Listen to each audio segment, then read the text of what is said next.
I'm Dr. N.P. Singh. I'm working as Senior Consultant Internal Medicine at Healing Hospital, Chandigarh. आज हम pulmonary tuberculosis, जिसको हम TB कहते हैं, उसके बारे में बात करेंगे।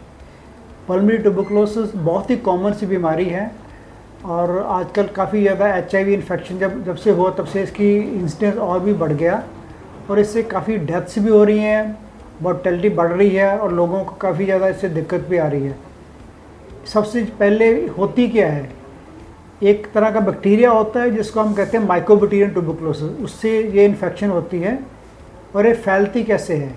जब भी इसको हम कहते हैं ड्रॉपलेट इन्फेक्शन, इन्फेक्शस, जैसे हम खांसी करता पेशेंट, जब स्नीज़ करता तो बैक्टीरिया थ्रो करता है और जो भी आसपास होता है उसको इनहेलेशन रूट से इन्फेक्शन हो जाती है, रेस्पिरेटरी रूट से, ऐसा इसको इन्फेक्शन होती है।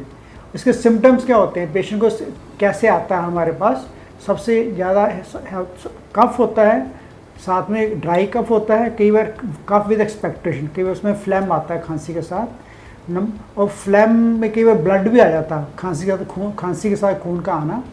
दूसरा बुखार हो जाता, बुखार भी लो ग्रेड फीवर होता, हाई ग्रेड फीवर नहीं होता। इसको टिपिकल, इसको हम कहते हैं इवनिंग राइज ऑफ टेम्परेचर, शाम को दोपहर के बाद होता है, रात को विद ड्रेंचिंग स्वेट्स, रात को पसीना भी आता है और पेशेंट की भूख लगनी बंद हो जाती है, वेट लॉस हो जाता है, तो चेस्ट पेन भी हो सकती है। कई बार पेशेंट का बिल्कुल पेशेंट के एमेशिएटेड लुक आ जाती है, खाना पीना बंद कर देता है। तो कई बार तो हम पेशेंट के लुक से, सिम्टम से, और जो प्रोलॉन्ग कफ हो जाती है जो 2-3 हफ्ते से नहीं ठीक हो रही, तो इसमें हम टीबी के बारे में पेशेंट को समझ लेना चाहिए कि उसको डॉक्टर की हेल्प लेनी चाहिए। ये तो सिम्टम्स होते हैं।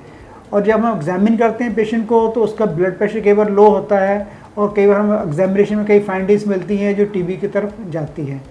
और सबसे पहले जब डॉक्टर के पास पेशेंट आता है, हम कैसे डायग्नोज करते हैं? तो इसका एक बड़ा कॉमन सा सिम्टम होता है, कफ जो फ्लैम होता है उसको हम उसका टेस्ट करते हैं, उसको कहते हैं sputum for EFB, acid fast bacillus bacteria. एक टेक्निक होती है, उसको 3 दिन हम सैंपल लेते हैं पेशेंट का, एवरी डे रात, उसको कहते हैं पूरे दिन का सैंपल कलेक्ट करो, नेक्स्ट डे लैब में दो, उस 3 डेज, क्योंकि उसको जो आइसोलेट करना बैक्टीरिया को बड़ा मुश्किल होता है, तो इसलिए 3 डेज हम इसका सैंपल लेते हैं, स्पूटम फॉर EFB। और एक चेस्ट एक्सरे टिपिकल फाइंडिंग मिल जाती है, एक साइड में उसकी हेजीनेस आती है, शेडोस आ जाती हैं।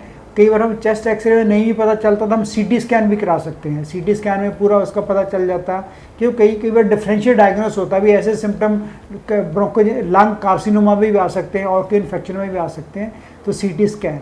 और अगर और टेस्ट कराना हो तो हम इसका कहते हैं ब्रोंकोस्कोपी में एक पाइप होती है, एंडोस्कोपी, नोज से जब मुंह से डाल के लंग्स के अंदर से हम सैंपल लेते हैं, उसका टेस्ट करते हैं, उसको ब्रोंकोस्कोपी कहते हैं।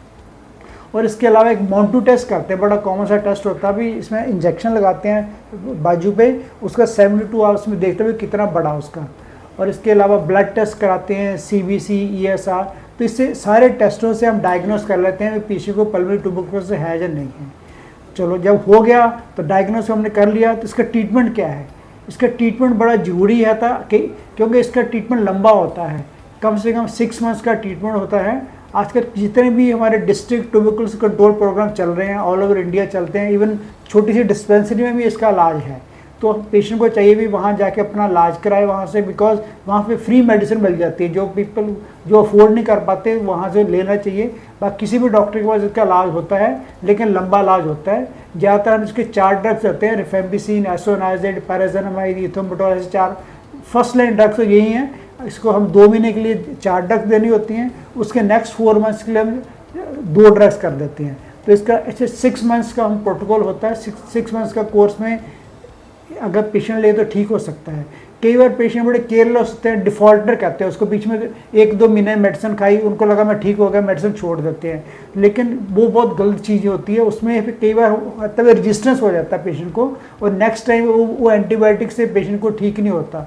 तो अगर इलाज करा ले तो ठीक है, लेकिन इसकी अगर नहीं इलाज कराया है तो बहुत ही सारे कॉम्प्लिकेशंस होते हैं। लंग्स कुपली फाइब्रोसिस हो जाता है, लंग्स की डिस्ट्रॉय हो जाता है, लंग में कैविटी बन जाती है, एम्पाइमा बन सकता है, लंग्स में पानी भर जाता है, इसको प्लूरल फ्यूजन एम्पाइमा, ठीक है। तो सारी सी इतनी कॉम्प्लिकेशन हो सकती हैं।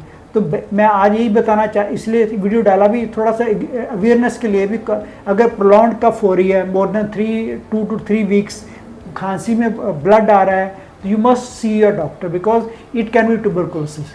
जब डॉक्टर के पास आएंगे वो सारे टेस्ट करेंगे, आपकी जांच करेंगे, तो फिर उसका इलाज भी है। Thank you.